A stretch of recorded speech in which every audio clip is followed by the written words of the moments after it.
Modlitba za všetkých trpiacich a chorých.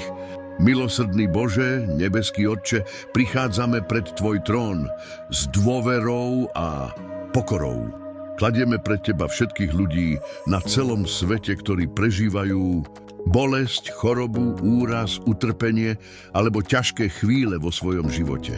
Ty poznáš každú jednu bunku ich tela, každé ich vyčerpanie, každú slzu i každú bolesť, ktorú možno im pred ostatnými skrývajú. Prosíme ťa, Pane, polož na nich svoju uzdravujúcu ruku, utiš ich bolesť a vlej do ich tiel i duše hlboký pokoj. Posilni tých, ktorí už nemajú silu, poteš tých, ktorí plačú a daj nádej tým, ktorí ju začínajú strácať. Buď na blízku všetkým, ktorí sa cítia sami, opustení alebo zabudnutí. Najsvätejšia Panna Mária, Matka uzdravenia a útechy, prikry všetkých trpiacich svojim materinským plášťom. Ty si pod krížom zakúsila hlbokú bolesť a preto tak dobre rozumieš ľudskému utrpeniu. Prihováraj sa za všetkých chorých a zranených u svojho syna. Vyprosím úľavu od bolestí, pokoj v srdci a silu prekonávať náročné chvíle.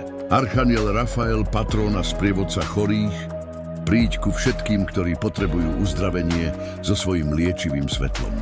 Dotkni sa ich rán, zmierni ich utrpenie a sprevádzaj ich na ceste k uzdraveniu. Posilni ich telo i dušu a pomôž im znovu nadobudnúť silu. Archaniel Michael, knieža nebeských vojsk, obklop všetkých trpiacich svojim ochranným štítom. Zaháňaj od nich strach, úzkosť, beznádej, malomyselnosť a všetky obavy spojené s ich utrpením. Daj im odvahu, vnútornú silu a vieru, aby dokázali vytrvať aj v tých najťažších chvíľach. Archaniel Gabriel, posol Božej nádeje, prines do srdc všetkých, ktorí trpia, istotu, že nie sú sami. Naplň ich mysle nádejou, ich srdcia pokojom a ich duše pevnou dôverou v Božiu prítomnosť. Pripomením, že aj uprostred bolesti môže svietiť svetlo nádeje. Pane, prosíme ťa, požehnaj všetkých lekárov, zdravotné sestry, záchranárov, opatrovateľov a všetkých, ktorí sa starajú o chorých a zranených. Daj im múdrosť, trpezlivosť, citlivosť a silu, aby svojou prácou prinášali úľavu a pomoc tým, ktorí ju potrebujú. Prosíme ťa aj za rodiny a blízkych všetkých trpiacich. Posilni ich, keď sa boja, utež ich, keď plačú a daj im silu stáť pri svojich blízkych v čase bolesti a neistoty.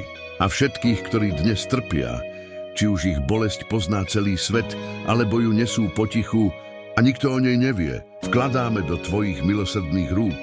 Pane, buď ich svetlom v tme, ich nádejou v beznádeji, ich pokojom v nepokoji a ich silou v slabosti. Nech nikto, kto trpí, nezostane bez tvojej lásky, ochrany a útechy. Skrze Krista, našu silu a útechu. Amen.